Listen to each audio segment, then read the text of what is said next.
The board had voted. "You're out," Amanda said with a smug smile, sitting across the fancy table with her hands folded like she had just won a game. "I'm the new CEO now." Her blue eyes, so much like mine, sparkled with pride. She was waiting for me to freak out, maybe get angry or beg. But I didn't move. I sat still and calm, a small smile on my face as I opened the folder in front of me. "Take a look at page 394 of the contract," I said, cool as ever. "I'm Catherine Morrison, the founder of Morrison Tech. I'm 35, and I watched my younger sister try to take over the company I built from nothing.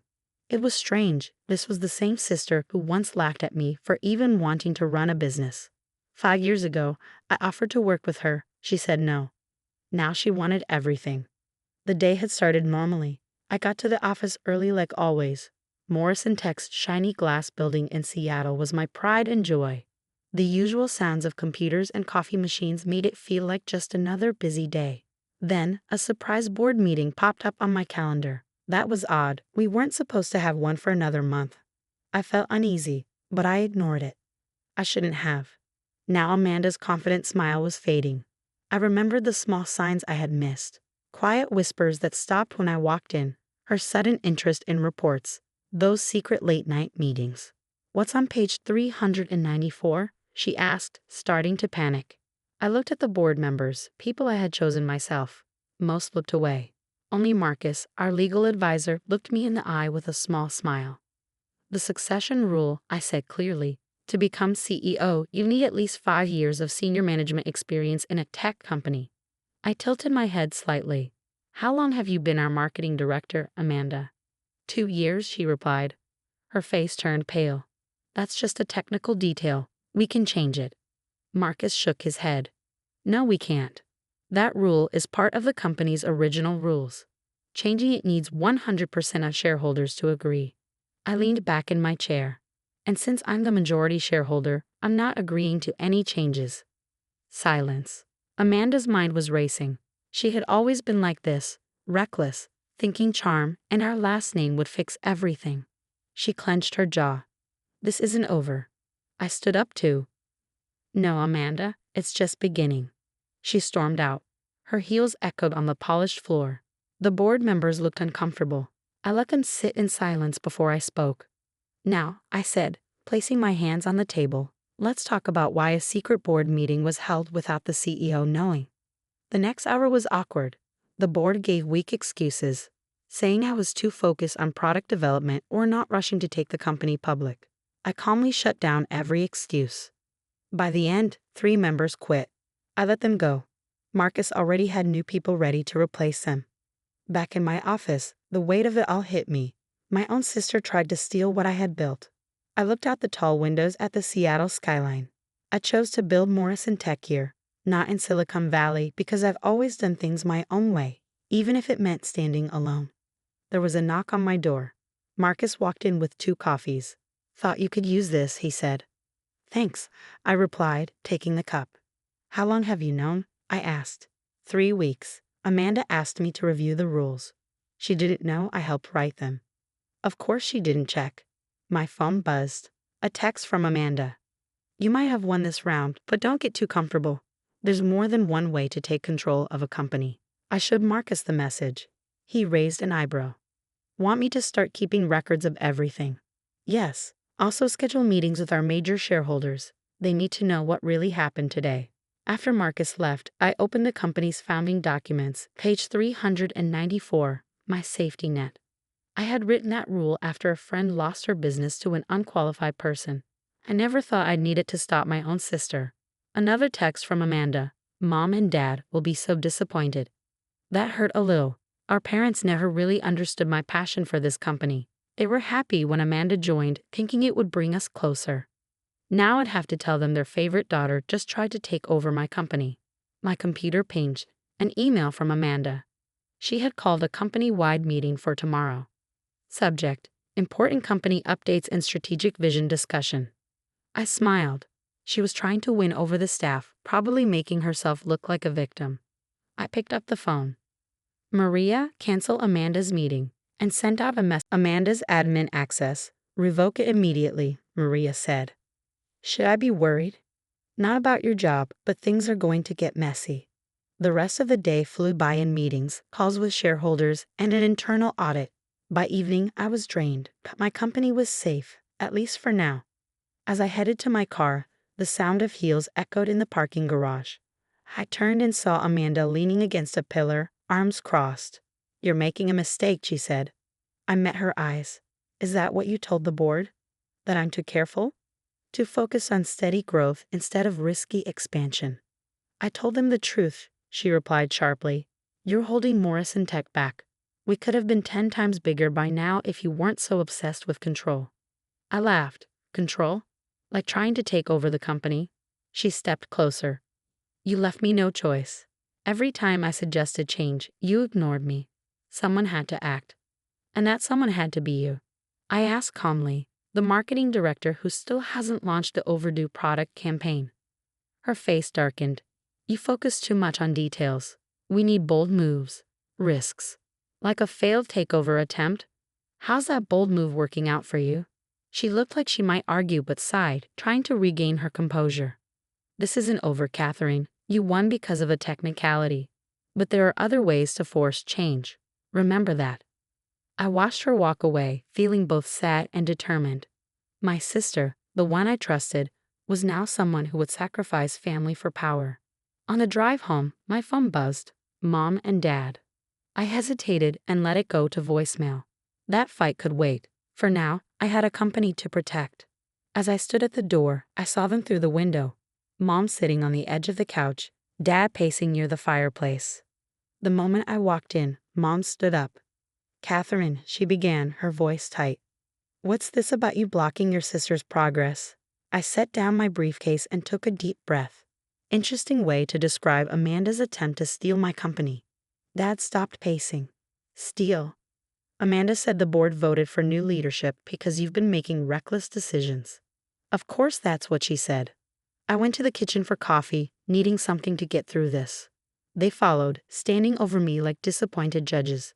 Did she mention she set up the vote without telling the CEO?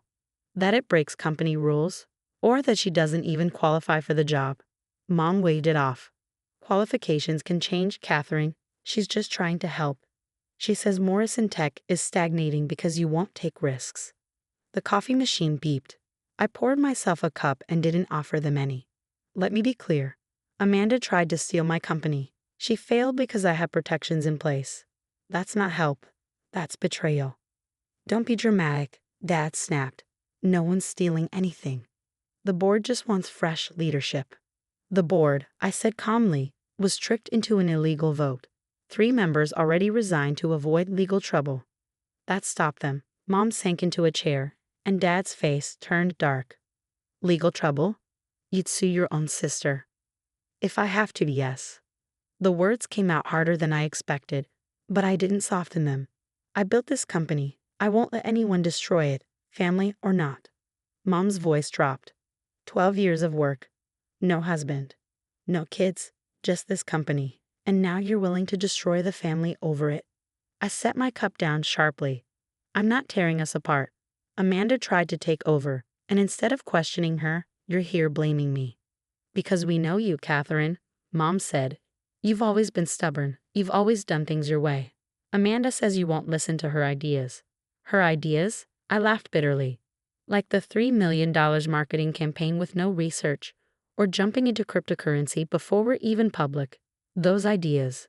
Mom turned to Dad. "See, she dismisses everything Amanda suggests." I rubbed my temples. "I dismiss bad ideas. That's my job." Dad's voice was quiet but firm. "Maybe it shouldn't be anymore." His words hung in the air. I stared at him, the man who taught me everything about business. "You've made Morrison Tech your whole life," he said. "Maybe it's time to step back and let Amanda take over." I snapped. "She has less than 2 years of experience. She tried to pull off a secret deal. That's who you want leading a $50 million company?" I looked him in the eye. A spoiled, entitled woman who thinks she deserves success without earning it. Mom gasped. Dad clenched his jaw. Maria's voice was steady. She met my gaze. Never, not once. I nodded. "Thank you, because things are about to get messy, and I need to know who I can trust." You can trust me, she said without hesitation. Some of us remember who built this company, and it wasn't Amanda. The HR meeting revealed a lot. Amanda's file was full of complaints from staff about her management style. There were also signs of misuse of company expenses. Nothing huge on its own, but together it painted a picture of entitlement. Why wasn't I informed of these issues? I asked, keeping calm. The HR director shifted in his seat. Amanda said she would handle it with you directly. She thought you preferred to keep family matters private. That changes now, I replied. From now on, anything about Amanda goes through the proper channels, no exceptions. The morning flew by as I went through Marcus's reports. Amanda's marketing projects were all over budget, failed to deliver, and were based on poor ideas. Her push into cryptocurrency was a huge risk. Her so-called vision for the company was just following trends without a solid plan. At noon, Amanda stormed into my office, waving her phone. What's this? HR and finance are auditing my department. Standard procedure, I replied, leaning back in my chair. After an attempted leadership coup, we need to check everything. This is harassment, she yelled. No, I corrected. This is accountability, something you've avoided for a long time. I motioned to the chair across from me. Want to go through the reports? She crossed her arms, standing her ground. You're just doing this because you're angry. I'm doing it because it's necessary, I said. And based on these reports, you may not even qualify for your job. Her face paled. You wouldn't dare fire me. Try me. I grabbed a folder. Shall we talk about the expense reports, or the complaints about your management? You're making a mistake, she growled. The board still wants change. This isn't over. No, I replied, it's not, but you started this war. Don't be surprised when I finish it. I watched her storm out and immediately called Marcus. Schedule a full board meeting. They need to see this. If Amanda wanted to play games, she was about to lose. The next few days felt like a battlefield. Every morning, Amanda had a new tactic to undermine me, all carefully planned to avoid a direct confrontation. First, clients started calling with concerns about the company's future. It was Amanda's doing. She had been leaking info about our setbacks while ignoring our successes. Then came the rumors. Whispers about layoffs if I stayed in charge. They came from Amanda's department, but never directly from her. She's refining her approach, Marcus said during a strategy meeting.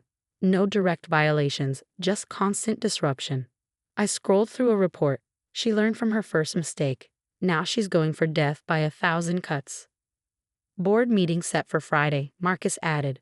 I have a report on her performance issues, but... He hesitated. She's been meeting with James Cooper. That made me sit up straight. James Cooper was the CEO of our biggest competitor, known for buying struggling companies and breaking them apart. You're sure?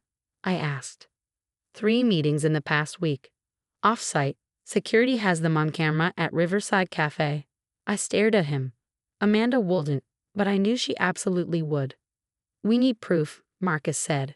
It's suspicious, but not enough for action. I opened up our project database, checked the AI platform access logs, see who viewed it, and when. Minutes later, Marcus spoke up. Amanda accessed all the documentation last Tuesday. The next morning, she met with Cooper. I clenched my jaw. Get everything, security footage, receipts, anything. And Marcus, he thinks we're undervalued, she continued. With the right leadership and investment, we could be worth 10 times more. Dad perked up. 10 times? TechVantage has the resources to help us scale quickly, Amanda said. James suggested a merger might be beneficial. And there it was, her new move. If she couldn't take control, she'd sell us to someone who would give her power. A merger means losing control, I said carefully. Sometimes letting go is the best way to grow, Mom chimed in. Amanda had been laying the groundwork, painting me as the obstacle to progress. Morrison Tech is not for sale, I said, my voice cutting through the conversation. Not to TechVantage, not to anyone. Don't be unreasonable, Catherine, Dad said. Unreasonable? Do you know what TechVantage does to acquired companies? They strip them for parts and lay off employees. That's not true, Amanda argued. James Cooper has dismantled 3 companies in 5 years. I cut her off. You know that. I leaned forward. Just like you know our ad platform is the real reason he's interested. Her face flickered. but she quickly regained composure. I don't know what you're talking about. No. Should we discuss your after-hours access to confidential project files? Or your meetings with Cooper? Silence. Mom put a hand on her chest, and Dad's face turned serious. Are you accusing your sister of corporate spying? He asked. I'm just telling the truth. I can prove it, I replied. Amanda's calm broke. You're spying on me? I'm protecting my company, I said firmly. She stood up from the table. This is why Morrison Tech needs new leadership. You're paranoid, controlling, and desperate. I interrupted. So desperate for power that you'd sell company secrets to a competitor. I was exploring growth options, Amanda said, trying to defend herself. You were betraying everything we built. Everything I built, I shot back. Amanda laughed bitterly. I'm just as much a Morrison as you are. The name doesn't give you the right to run this company. Enough, Mom's voice trembled. This is getting out of control. I stood up, my chair scraping the floor. No, this needs to be said. Amanda doesn't care about Morrison Tech. She cares about power. That's not true, Amanda insisted, though her voice shook. Really? Want to talk about how you implied I was stealing company funds in front of the shareholders? Her face went pale. How did you? I've been watching everything you've done, I said. I know all your moves. Dad slammed his hand on the table. Enough, both of you, my study. Now. We followed him down the hall, and I saw our reflections in the foyer mirror, two sisters who looked alike but were divided by everything else. The study door closed behind us with a click. Dad leaned on the desk. 12 years ago, when Catherine started Morrison Tech, I warned her that family and business don't mix. She said blood was thicker than business. I was right. Daddy, Amanda started. But he raised his hand to stop her. I'm not done. Catherine, you built something amazing. But your sister is right about one thing. You don't like sharing control. I was about to protest, but he continued. Amanda, if what your sister says is true, what you've done isn't just wrong. It's illegal. Amanda's face fell. I was just trying to prove my worth. By selling us out? I snapped. Dad's voice was firm. This ends now. You two need to find a way to work together, or one of you will leave Morrison Tech. I won't let this company tear apart our family. The silence was heavy. I won't give up my company, I said softly. And I won't stay where I'm not valued, Amanda replied. Dad's shoulders slumped. Then I guess you've made your choices. As we left, Amanda grabbed my arm. This isn't over. I looked at her. No, Amanda. You've already shown what you're about. The only question is how much damage you'll do before you accept it. She pulled her arm away like I burned her. As I stepped outside, I knew whatever happened next, our family would never be the same. A week later, at 3 a.m., I was still at the office working on our AI platform launch when I got an email. From James Cooper. Subject: Merger Proposal. Urgent. Catherine, your sister shared some troubling news about Morrison Tech's finances. I'd like to discuss a potential acquisition before this goes public. My offer of $200 million expires in 48 hours. Regards, James Cooper. Amanda messed with the key 3 projections. Made it look like we're losing money. She also leaked info about delays in our AI platform. I rubbed my eyes. Can we prove it? Already have. I've been tracking every keystroke since she started meeting with Cooper. We have timestamps, login records, everything. I stared out at the Seattle skyline, trying to think straight. She's committed fraud. This isn't just family drama anymore. No, Marcus agreed. What do you want to do? I took a deep breath. Call the SEC. Send them everything we have. And Marcus, get me a meeting with Cooper first thing tomorrow. The next morning, I sat across from James Cooper in TechVantage's shiny conference room. Amanda sat next to him, looking nervous. Catherine, Cooper said, flashing a fake smile. I trust you thought about my offer. I have. I opened my laptop. But before we talk, I want to show you something. I turned the screen toward them, showing a spreadsheet. These are Morrison Tech's real financial numbers, not the ones Amanda gave you. Cooper's smile faltered. Amanda went pale. As you can see, we're not only stable, but we're growing. Our AI platform is launching next month, and our cash reserves are solid. That's not. Amanda started. I cut her off.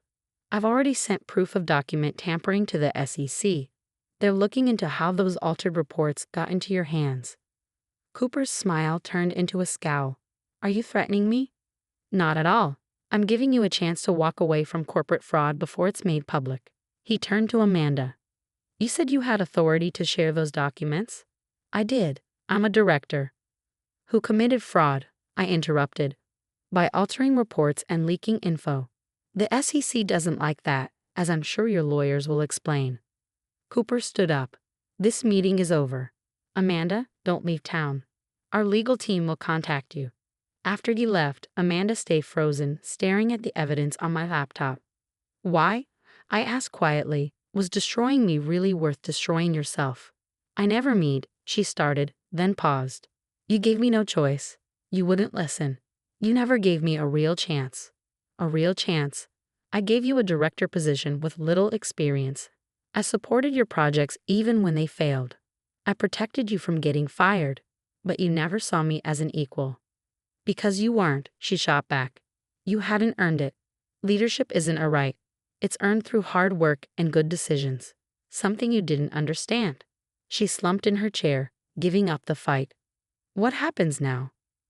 Now you resign, immediately. The SEC investigation will continue, but if you cooperate fully and sign an NDA, Morrison Tech won't press additional charges. Dad will never forgive you. I thought about his face the night he gave us the ultimatum. Maybe not, but he taught us about ethics and accountability. It's time you learned both. The next weeks were full of legal meetings, SEC interviews, and damage control. The board voted to accept Amanda's resignation, and 3 more board members quit when their involvement was uncovered. Mom stopped talking to me. Dad sent a brief email. You did what you had to do. Give us time.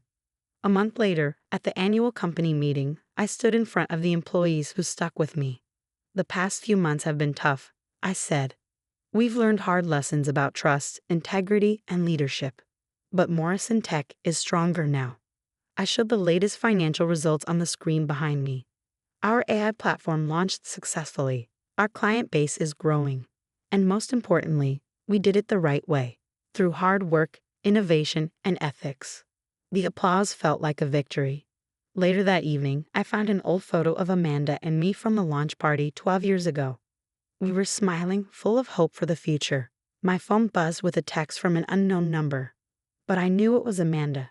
You won. I hope it was worth it. I looked out at the city lights, thinking about family, business, and what it really means to win. It wasn't about winning, I texted back. It was about doing what's right. I hope someday you understand the difference. I put my phone down and turned back to work. There was a company to run, a future to build. The path ahead might be lonelier now, but at least it was clear.